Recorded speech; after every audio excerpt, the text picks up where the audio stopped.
Bonjour à tous et bienvenue sur le tout premier live conseil d'Engie. Je suis ravie d'être avec vous ce soir, je m'appelle Paola et pour cette première émission, on va parler économie d'énergie parce que c'est un sujet brûlant dans le contexte inédit que nous traversons et qui nous oblige plus que jamais à mieux et moins consommer l'énergie. Et pour en parler, j'ai la chance d'être accompagnée de Michael. Bonjour Paola, ça Tu va vas bien? bien? Oui, Ouais, très bien. ça va.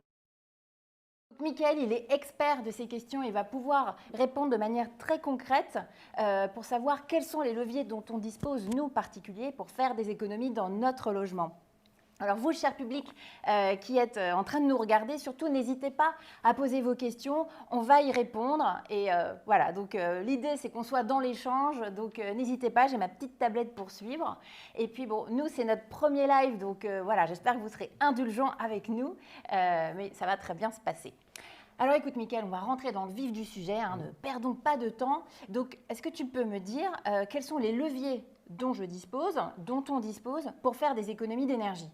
Alors, pour faire les économies d'énergie, on dispose de 3 leviers principaux. Le premier levier, ce sont les éco-gestes, c'est-à-dire mettre par exemple sur la fonction éco lorsque tu utilises tes appareils électroménagers, ne pas laisser tes équipements continuellement en veille. Tout ça, ce sont les éco-gestes. Alors je veux dire, ce n'est pas eux qui vont avoir l'impact le plus important sur ta consommation d'énergie, ça ne va pas te permettre de baisser ta consommation d'énergie par 2. En revanche, si tout le monde s'y met de façon collective, ces éco-gestes ont un réel impact, aussi bien en termes d'environnement, mais aussi ça nous permettra d'aborder l'hiver qui arrive d'une façon plus sereine. Tu as raison, c'est important de le préciser. Ça, c'était le premier levier. Le deuxième levier, c'est le pilotage de son chauffage. Le pilotage de son chauffage pour mettre la bonne température au bon moment et au bon endroit dans son logement. Inutile de chauffer autant son logement lorsqu'on n'est pas présent. Donc lorsque je quitte mon logement, à bien penser à baisser de 2-3 degrés la température intérieure de son logement. Tu conseilles de baisser, pas de couper. Oui, c'est important ce que tu dis, Paola, parce que de ne pas couper. Pourquoi? Parce que lorsque tu vas couper, lorsque tu vas remettre ton chauffage en route, en fait, ça va demander beaucoup de puissance pour remonter tout ça en température. Et là, ça va consommer beaucoup d'énergie lors de cette remontée en température. Donc non, on abaisse uniquement de 2-3 degrés pendant son absence.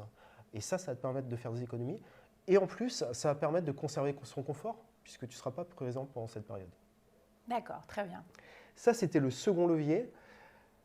Le troisième levier, et qui est le plus impactant, qui aura plus d'effet en termes d'économie d'énergie, c'est la réalisation de travaux pour améliorer la performance énergétique du logement.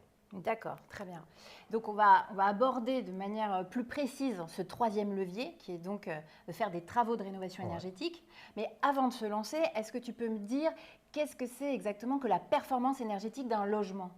Alors, la performance énergétique d'un logement, elle est représentée par sa consommation d'énergie sur une année, en fait. Et cette performance énergétique, ce qui joue beaucoup sur la performance énergétique, ça va être le bâti et notamment l'isolation, mais également les équipements énergétiques et leur mode de fonctionnement. J'insiste beaucoup sur l'isolation parce que c'est quelque chose qu'on ne voit pas. Tu passes devant tous les jours l'isolation de tes murs, il y a l'isolation des combles, c'est des éléments qu'on ne voit pas, donc naturellement on n'y pense pas. Par contre, c'est super important parce que je peux avoir de très très bons équipements pour produire de la chaleur. Si je suis mal isolé, je ne réussirai pas à garder cette chaleur au sein de logement et quelque part on va faire du gaspillage puisque cette chaleur va ressortir. Va complètement partir, quoi. Tout à fait. D'accord.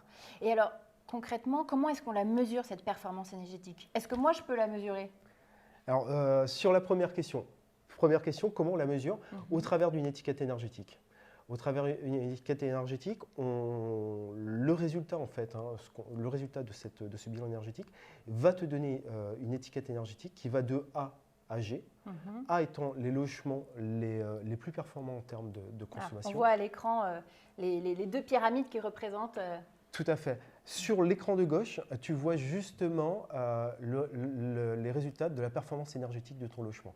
Comme je disais, tout en haut, on a A, qui sont les logements les plus économes en énergie. Et lorsqu'on redescend, on arrive à G, qui sont les logements les plus énergivores. Sur comment dirais-je, le schéma de droite, c'est l'étiquette environnementale de ton logement qui correspond à l'émission de gaz à effet de serre produite par ton logement sur une année.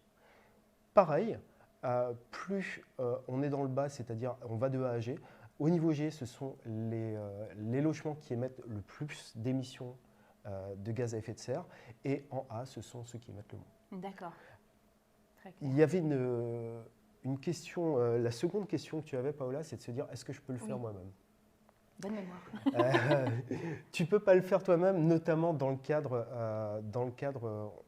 cette étiquette énergétique, on la voit souvent lors des transactions immobilières, c'est un élément qui est obligatoire. Tu dois afficher, lorsque tu vends un bien immobilier, tu dois afficher son étiquette énergétique et son étiquette environnementale. Ça permet notamment aux futurs acquéreurs de savoir tout de suite, en un coup d'œil, de se dire, tiens, est-ce que c'est un logement qui va beaucoup consommer? Est-ce que c'est un logement qui va beaucoup émettre de gaz à effet de serre? Tout de suite, il aura l'information. Et ça, c'est un technicien qui va venir sur place, qui est habilité pour faire tous les prélèvements nécessaires, pour justement étudier ton logement et remettre l'étiquette énergétique de ce logement. D'accord. Dis-moi, sur le territoire français, est-ce qu'on a une idée de justement combien de logements sont notés F ou G ou A? On a une vision? Oui, tout à fait. On a une vision et tu parlais des logements F et G, donc les logements les plus énergivores, qu'on appelle aussi passoires énergétiques. Oui, le terme, on l'entend beaucoup. On l'entend beaucoup, notamment ces derniers temps, puisque en fait, ces logements les plus énergivores, on ne pourra plus les louer. C'est-à-dire qu'à partir de l'année prochaine, pour vraiment les logements les plus énergivores, on sera obligé de faire des travaux, sinon on ne pourra pas le mettre en location, ce logement-là. Pour les F et G, c'est ça? Ça, c'est pour les F et G qui vont arriver dans un premier temps, D'accord. c'est-à-dire ces passoires énergétiques. Mais ensuite, aussi, il y aura les logements E. Et par rapport à ce que tu demandais, c'était avoir une représentation, en fait, un petit peu. On voit à l'écran vraiment cette représentation. Oui, tout à fait. Et on voit que si on regarde sur le parc de logements en France, ça représente 30 millions de logements. Et si on regarde en fait ces passoires énergétiques, donc classe énergétique F ou G, elles représentent plus de 5 millions de logements. C'est-à-dire 17% du parc est en passoire énergétique. Si on regarde les logements qui sont en E, alors ce ne sont pas des passoires énergétiques, ce ne sont pas des passoires énergétiques. Par contre, ce sont des logements qui consomment beaucoup d'énergie et on voit qu'ils sont très représentatifs aussi. D'accord. Donc au fait, on voit en regardant cette carte qu'il y a un énorme, entre guillemets, potentiel de travaux à faire pour améliorer la performance énergétique des logements en France. Tout à fait, parce que si on se focalise uniquement sur ces sur les trois classes des logements les plus énergivores, entre le F et G qui représente 17% du parc, plus le D qui est lui 22%, on arrive à 39% du parc qui a une étiquette énergétique qui est au-delà de D. Donc on voit là tout le potentiel qui existe en termes d'économie d'énergie en améliorant la performance énergétique des logements français. D'accord. Donc maintenant qu'on sait ça, concrètement, quels travaux, par quoi on commence? Qu'est-ce qu'il faut privilégier? Est-ce que ça va être le système de chauffage? Est-ce que ça va être l'isolation de ma toiture, de mes murs? Et puis combien ça va coûter? C'est beaucoup de questions. C'est beaucoup de questions, oui, je vois que ça arrive. Oui, ça chauffe. Mais c'est bien, c'est très important de se poser les bonnes questions. C'est très important de se poser ces questions-là avant de se lancer dans les travaux. Comme tu dis, la première question qui arrive, c'est face à mon logement, par exemple, on connaît l'étiquette énergétique, c'est de se dire qu'est-ce que je dois faire? Quels sont les travaux à prioriser dans mon logement? Est-ce que c'est plutôt faire des travaux d'isolation? Est-ce que c'est dans l'isolation, est-ce que c'est plutôt les murs qu'il va falloir isoler? Est-ce que c'est les fenêtres qu'il va falloir changer plutôt? C'est beaucoup de questions qui se posent dès le départ. La priorisation de ces travaux. Ensuite va se poser la question aussi du budget. Ouais, c'est-à-dire combien vont me coûter ces travaux, mais aussi comment je vais financer ces travaux. Là, j'ai entendu parler d'aide financière. C'est est-ce que je vais vraiment pouvoir bénéficier d'aide financière et quels vont être le montant pour ces travaux que je vais réaliser? Alors du coup, comment on fait pour répondre à toutes ces questions? Alors pour répondre à toutes ces questions que tu te poses et que c'est normal de se poser lorsqu'on va réaliser des travaux, Engie a mis en place pour les particuliers un parcours travaux dont l'objectif justement est de répondre de façon complètement objective à toutes ces questions-là qu'on peut se poser en amont des travaux. D'accord. Bon, tu me montres? Oui, je te montre. Allez. Le parcours travaux, et si tu veux, ce que je te propose, c'est de démarrer par la première brique, qui est un simulateur de bilan énergétique, qui permet de, justement, ce qu'on disait tout à l'heure, se poser les bonnes questions, de faire un état des lieux de ton logement. Donc, si tu veux bien, en fait, on va étudier ton logement, on va regarder, on va avoir une estimation de l'étiquette énergétique. Tout à l'heure, je disais que l'étiquette énergétique, dans le cadre, il y avait le côté réglementaire, notamment dans le cadre de la vente de biens immobiliers. Là, on va faire une simulation pour avoir une estimation. Bien entendu, ça n'aura pas cette valeur réglementaire si tu vends ton bien. D'accord. Alors, vous qui nous regardez en direct, vous allez avoir affiché, je ne sais pas si à droite ou à gauche, mais vous pouvez faire vous aussi la simulation en même temps que nous. Comme ça sera vraiment beaucoup plus parlant. Ça va apparaître très bientôt quand nos amis de la régie vont le mettre en ligne. Alors, du coup… Je te propose, Paola, qu'on démarre par réaliser ce bilan énergétique sur ton logement. Donc, je vais t'amener à te poser, du coup, pas mal de questions. Ok, bah écoute, je vais y répondre. Alors, je vais être transparente avec toi. Alors, on voit qu'il y a 5 pavés, en fait. Hein. Le premier pavé va concerner des questions concernant ton logement. Pardon. Le deuxième pavé, on va s'intéresser au bâtiment. Ensuite, les ouvertures, la constitution et la composition de tes ouvertures. Et enfin, avant d'arriver au résultat, en fait, on va s'intéresser à la production, les équipements de production d'eau chaude et de chauffage. Ok, c'est parti. C'est parti. On y va.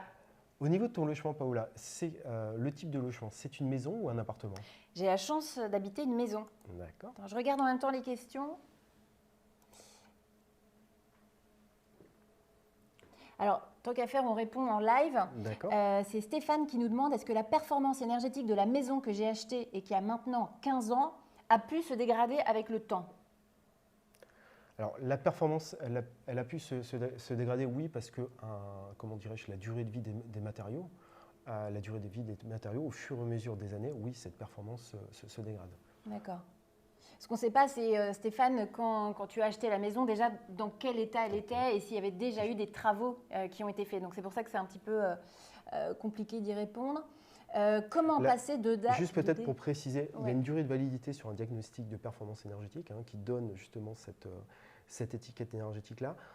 Ce résultat-là n'est pas valable ad vitam aeternam, il y a une durée de validité. Je ne l'ai plus en tête précisément, cette durée de validité, mais ça concerne un certain temps.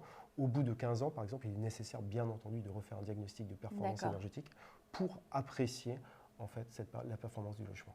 Ok, très bien. Et il y a Anne aussi qui demande comment passer de D à A ou B sur une maison ancienne. D'accord. Bah ça, typiquement, on va le voir en faisant le diagnostic, Anne. Donc, on va prendre un exemple très concret, comme ça va être plus parlant. Alors, du coup, je te disais, donc moi, j'habite une maison dans le 92. Dans le 92. Ok. Quelle est la surface habitable de cette maison? 120 mètres carrés. 120 mètres carrés. Ok. L'année de construction de ton logement, Paola? 1980. 1980. Hop, donc entre 78 et 82.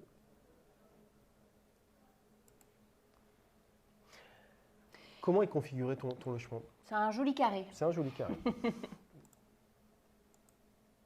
Ok. Le nombre de niveaux chauffés dans ton logement? Rez-de-chaussée, premier étage, et on a des combles aménagés habités. D'accord. Donc en fait, on est sur 2 niveaux. 2 niveaux. Avec au-dessus des combles qui sont habités. Oui. Ok. Est-ce que tu connais la hauteur sous plafond de tes murs? Oui, c'est une hauteur sous plafond classique, c'est du 2,50 m. D'accord. Ok. Donc, c'est pas de l'haussmannien. Non. Et tu as raison de dire la hauteur classique en dehors des, des logements, comme tu dis, haussmanniens ou autres qui ont des particularités, on est sur une hauteur classique de 2,50 m sur la hauteur de plafond dans le logement classique. Ok. En termes de mitoyenneté, je suis toute seule, ça ne colle pas de maison, donc je suis indépendante par la maison. D'accord. Le type de toiture, tu m'as dit tout à l'heure qu'on était avec des combles habités. Okay. Ouais. Les fondations de ton logement, est-ce que tu connais le type de fondation de ton logement? Alors, attends. Alors, on a terre-plein. Terre-plein, c'est-à-dire que la chape de ton logement est à même le sol. Vide sanitaire, c'est que j'ai un écart entre la dalle et le sol. Et enfin, le troisième point, c'est les locaux non chauffés, c'est-à-dire que par exemple, j'ai un garage en dessous de mon logement et ensuite j'ai mon premier niveau et ainsi de suite. Moi, c'est ça, c'est garage non chauffé. D'accord.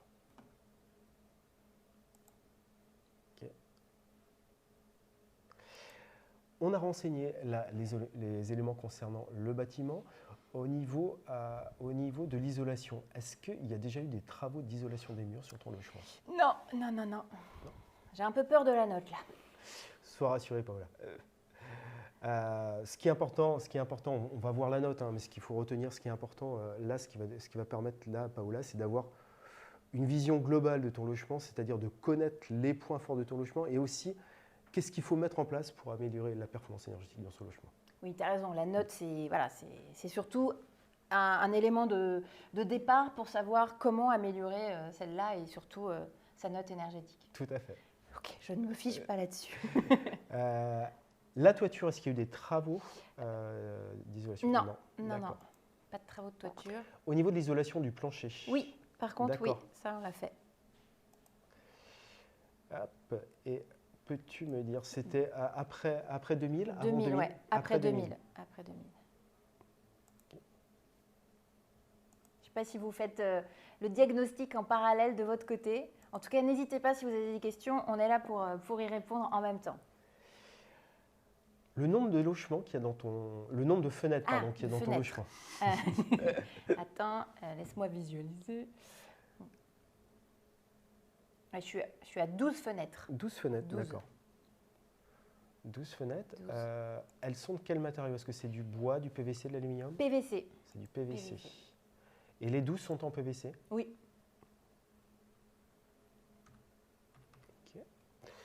Est-ce que tu connais le type de vitrage qui s'est apposé sur cette double vitrage? C'est du double vitrage. Donc là, je marque des points. Est-ce qu'il y a des volets, la présence de volets? Non. Okay. Par contre, là, je dois en perdre, j'imagine. On passe maintenant à tout ce qui est production de chauffage et d'eau chaude. Qu'est-ce qui te permet de chauffer ton logement? Chaudière gaz. C'est une chaudière gaz, ok. Est-ce que tu connais la date d'installation de ta chaudière? Est-ce que c'est après 2001? Est-ce que c'est une chaudière, je dirais, standard? Non, elle est pas toute jeune, donc c'est standard. C'est standard, ouais. D'accord. Après 2001? Oui. Elle a moins de 20 ans? Oui, quand même. Ouais. Okay. Donc on va être une chaudière standard après 2001. On va avoir aussi les chaudières gaz à condensation. C'est les chaudières aujourd'hui qui sont les plus performantes en termes de consommation. Donc ce sont des nouvelles, je dirais, technologies par rapport à la chaudière que tu as actuellement qui permettent justement de faire plus d'économies sur la consommation. Donc j'ai pas la dernière chaudière à très haute performance énergétique. Et pour la production d'eau chaude, est-ce que c'est ta chaudière qui produit également l'eau chaude sanitaire? Oui, okay. Absolument. Au niveau du type de ventilation, est-ce que tu as une ventilation mécanique? Oui. Ouais. Ventilation mécanique, donc du coup tu as des bouches dans les pièces humides qui évacuent l'air humide. Est-ce que tu sais s'il y a des petits capteurs sur ces bouches-là qui permettent de connaître le taux d'humidité qu'il y a dans... C'est trop moderne. Je sais que je n'ai pas de capteur. Tu as une ventilation mécanique? Mécanique. Ok. Ouais. Ça marche. Non, c'est pas très moderne. Eh bien écoute, avec tous ces éléments-là, avec tous ces éléments qu'on vient de renseigner dans le bilan énergétique, on voit qu'aujourd'hui, la classe énergétique de ton logement, il est en classe E. D'accord. Et on voit également qu'au travers de tout ce qu'on a renseigné, en fait, les préconisations que l'on fait, c'est de réaliser l'isolation des murs et l'isolation de la toiture de tes combles aménagés. Ça, c'est les 2 travaux prioritaires qu'on te conseille par rapport à ton logement. Et ces 2 travaux prioritaires vont te permettre de passer d'une étiquette E actuellement à une étiquette B en réalisant ces 2 typologies de travaux. D'accord. Ça, c'est, je dirais, l'étiquette énergétique. Si on regarde d'un point de vue environnemental, tu es également actuellement à un niveau E. En faisant les travaux préconisés, tu passes à un niveau C. D'accord. Et le dernier point, c'est ce schéma-là qui t'explique pourquoi, en fait, on te préconise de réaliser ces travaux. C'est bien parce qu'il est très parlant. Enfin, je veux dire, en 2 secondes, j'ai compris que, en gros, ma toiture, c'est là où il y avait une déperdition d'énergie de 30%, c'est ça? Ouais. Alors, j'ai une très sale note là. Hein. On voit, comme tu dis, hein, on voit sur les différentes parties, que ce soit ici le plancher bas, les murs, les fenêtres, la toiture, l'air renouvelé, donc la ventilation du logement, on voit que tu as une note actuelle et une note après. La note actuelle, c'est la note que tu as dans ton logement avec l'isolation, les équipements qui est actuellement dans le logement. La note après, c'est la note, une fois que les travaux qu'on a préconisés ont été réalisés, voilà la note que ça donne par type de poste.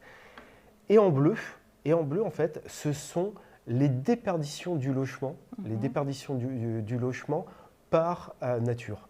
Et on voit justement qu'au niveau de la toiture, là où tu as actuellement une note qui est très très faible, on voit qu'on a 30% des déperditions des chaleurs qui passent par la toiture. Donc tout l'intérêt de réaliser des travaux sur ta toiture, qui actuellement est à 1 et sur lequel on a un gros poste de déperdition. Et sur les murs aussi. Tes murs, où on voit qu'actuellement, tu as une note de 3 avec une déperdition qui est de 20%, donc un poste très important aussi en termes de performance énergétique, pour l'amélioration de la performance énergétique. Et du coup, pour revenir à la question de Anne, qui demandait comment on fait pour arriver par exemple à une note A, typiquement, si je voulais avoir la super note, je pourrais faire aussi des travaux sur tout ce qui est air renouvelé, puisque là je n'ai que 13 sur 20 et il y a quand même une déperdition. Et puis pareil, les fenêtres, donc ce serait mettre des volets, j'imagine, pour arriver à une note meilleure et pouvoir avoir l'objectif d'atteindre un A. Tout à fait, tout à fait. Mais bon, on va y aller step by step. Hein. Déjà, s'il y a la toiture et les murs, c'est déjà beaucoup. Du coup, l'étape d'après, maintenant que je connais le diagnostic énergétique de mon logement, c'est concrètement combien ça va me coûter et est-ce que je peux avoir des aides? Tout à fait. Alors là, par rapport à cette question qui est naturelle, qui arrive automatiquement, on pense à un moment donné aussi, on a vu que les travaux prioritaires, mais on pense à un moment donné le budget à son porte-monnaie. Et là, sur cette seconde partie-là, on va passer sur un second simulateur, puisqu'on a mis en place... on a vu le simulateur ici de comment dirais-je, énergétique du logement, et on va passer sur le simulateur des aides financières qui, lui, va te permettre d'une part d'avoir une idée du coût des travaux à réaliser, mais aussi va te permettre de te renseigner sur les aides que tu peux bénéficier pour réaliser ces travaux. D'accord. Il existe différentes aides, il y a notamment MaPrimeRénov' et les primes certificats d'économie d'énergie. Et là, on va le voir en remplissant ce simulateur-là. Ce que je disais, on va avoir une estimation du coût des travaux et on va voir si tu es éligible à ces aides et à quelle hauteur tu es éligible. D'accord. Et vous aussi, de votre côté, va apparaître sur l'écran ce fameux simulateur des aides financières. Donc, allez-y pour vous rendre compte de manière très concrète quelles aides vous pouvez bénéficier. Alors, là aussi, tu vas me poser des questions private. Oui, alors Paola, je passe de suite sur l'étape d'après. Suivante. Hop, j'ai un petit souci sur mon écran qui reste bloqué. Alors, j'estime le montant de mes aides, mais je ne bascule pas dessus. Ça y est, c'est bon. Hop. On a dit, ce que je te propose, c'est de faire cette simulation de coûts et d'aides financières pour la partie isolation de tes combles perdus. D'accord, ok. On se concentre là-dessus. Donc, je sélectionne isolation. Donc, on a dit que c'était isolation de la toiture. De la toiture. Ça n'a pas sélectionné. Si? Non, je vois que... Ah, les joies de l'informatique. C'est fou. Ça marchait pendant la répétition. Hop, j'espère que ça l'a pris. Ah. Oui, c'est bon. Est-ce que la première question, Paola, est-ce que tu connais la superficie justement qui a isolé sur cette... Oui, figure-toi que je m'étais quand même un peu renseignée avant ce live. Et donc, on a une superficie de toiture de 80 mètres carrés. D'accord. Donc, c'est quand même pas mal. Donc, 80 mètres carrés isolés. On a dit qu'on était sur des combles aménagés. Tu vois, je suis habités. Alors, deux possibilités là, tu vois, qu'on est sur le simulateur. Il va nous poser la question en fait. Est-ce qu'on connaît le montant des travaux? Parce que par exemple, on a déjà fait faire un devis et on connaît le montant des travaux. Dans ce cadre-là, on peut renseigner le montant des travaux dans le simulateur pour derrière connaître de façon précise, avec le montant du devis, les aides dont on peut bénéficier. Et le second point que l'on voit là ici, si tu ne connais pas le montant des travaux, on va te donner un coût estimé du montant de ces travaux. Alors, ce coût estimé ne remplacera jamais un devis réalisé par un professionnel à domicile. Par contre, il permet d'avoir une idée du budget à prévoir par rapport aux travaux sélectionnés. Ouais. Là, si on regarde par exemple, pour 80 mètres carrés, on estime un coût de 5 440 € de budget pour réaliser ces travaux. D'accord. Donc maintenant que je connais la note énergétique de mon logement, que je sais les travaux que je dois faire en priorité, et que je sais aussi vraiment le coût, j'aimerais savoir si on peut m'aider, est-ce qu'il y a des aides financières et si oui, lesquelles? Je te propose, c'est qu'on clique sur suivant. Qu'on clique sur suivant. Maintenant qu'on connaît le coût des travaux, on est toujours dans le simulateur et je vais à nouveau te poser quelques petites questions. Quelques petites questions pour justement, en fait, ces aides vont dépendre de différents éléments et notamment de la composition du foyer. Donc oui, il va y avoir quelques petites questions auxquelles tu vas devoir répondre. Je serai transparente, Michael. La première de ces questions, c'est la détention du bien. Est-ce que tu es propriétaire occupant, propriétaire bailleur ou locataire de ce bien? Alors, je suis propriétaire occupant, mais je n'ai pas encore tout remboursé. Mais... Usage du bien, est-ce que c'est ta résidence principale ou secondaire? Oui, absolument, résidence principale. D'accord. Le code postal de la commune où ça va être réalisé? 92 210, mais je n'irai pas plus loin. Tu n'auras pas l'adresse. L'année de construction, on a vu tout à l'heure que c'était… 1980. Ok. Le chauffage, on a dit que tu avais une chaudière gaz. Et après les travaux, on sera toujours au gaz? Oui. Ok. La surface habitable, il a conservé les 120 mètres carrés qu'on a renseignés tout à l'heure. C'est bien, il est intelligent, il retient. Et maintenant, on va passer justement à cette situation personnelle. Est-ce que tu peux m'indiquer le revenu fiscal de référence de ton ménage en 2021? Donc brut, hein? C'est Alors, on voit ici, quand je passe au-dessus du petit point d'interrogation là sur le simulateur, il nous indique justement au niveau de la déclaration où trouver cet élément-là. C'est bien, c'est précis. Moi, c'est 60 000 pour le revenu fiscal du ménage. Hop. 60 000 €. Pas de zéro de plus. Non. Est-ce que le nombre de personnes aussi, alors on a renseigné le nombre de personnes déclarées sur travail. On est 4. 4 personnes, d'accord. Et est-ce que tu as déjà bénéficié d'un éco-prêt à taux zéro pour ce logement? Non, jamais. Okay. Hop, je clique sur suivant. Et là, on voit qu'en termes d'aide financière, pour ton projet, avec les éléments qu'on a renseignés, on voit que tu peux bénéficier d'une prime économie d'énergie d'Engie de 652 €, ainsi que de ma prime rénov d'un montant de 1 200 €. Donc, pour ce projet-là, qui était avec un budget estimé à 5 440 €, lorsque je déduis l'ensemble des aides estimées, c'est-à-dire ma prime économie d'énergie et ma prime rénov, on arrive à un reste à charge à 3 588 € pour réaliser ces travaux d'isolation. Okay. Et il n'y a pas de condition pour que les deux aides se cumulent? Alors, ces aides se cumulent. Maintenant, il y a des critères d'éligibilité sur ces aides. Le premier des critères, c'est bien entendu de mettre en place des matériaux performants en termes d'efficacité énergétique, mais aussi que ces travaux soient réalisés dans les règles de l'art, par un professionnel reconnu justement pour réaliser ces travaux. Il y a différents critères comme ça qui sont à respecter pour pouvoir bénéficier de ces aides. Et justement, c'était la question d'après. C'était, voilà, maintenant que je sais combien ça va me coûter, quelles sont les aides dont je peux bénéficier, la dernière étape, c'est de trouver vraiment des professionnels en qui on a confiance. Et ce n'est pas toujours évident de les trouver, on ne sait pas vers qui se tourner. Tout à fait. Alors, un premier repère pour trouver ce professionnel, c'est le label RGE qui s'appelle Reconnu garant de l'environnement. D'accord. Ça te permet d'identifier en fait les professionnels qui sont habilités justement à réaliser des installations de qualité, à respecter les règles de l'art en fait pour faire ces installations de travaux d'efficacité énergétique. Dans le parcours travaux également, en contactant les conseillers de la ligne du parcours travaux ou en faisant directement sa demande en ligne, on peut te mettre aussi en relation avec des professionnels de confiance. D'accord. Donc ça, c'est très bien parce que si on n'est pas à l'aise avec l'outil informatique, on a vraiment des conseillers qui ont été formés sur ce parcours, qui connaissent très bien chaque étape et il y a un numéro dédié. Oui, tout à fait. On a un numéro dédié qui est le 09 77 42 24 54. En appelant ce numéro, en fait, vous allez joindre un de ces conseillers qui a été spécialement formé sur le sujet pour vous accompagner et justement répondre à ces questions.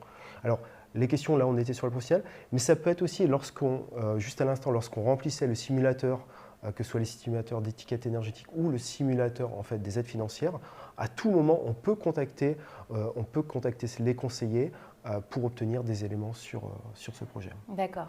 Et d'ailleurs, les simulateurs, ils apparaissent aussi sur l'écran. On vous rappelle l'adresse, c'est monespaceprime.nj.fr. Vous avez tous les simulateurs qu'on vient de faire en direct, donc vraiment n'hésitez pas à les faire. Si vous avez un projet de travaux de rénovation énergétique, ça va vraiment vous éclairer.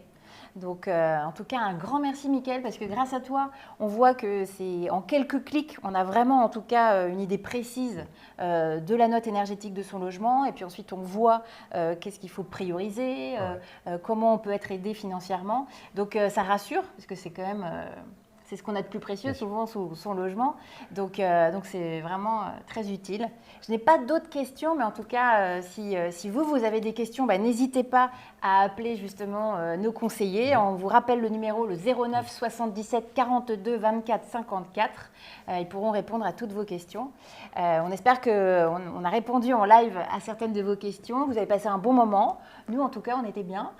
On était contents. Et on vous souhaite une très bonne pour un prochain live conseil d'Engie. Très belle soirée. Bonne soirée.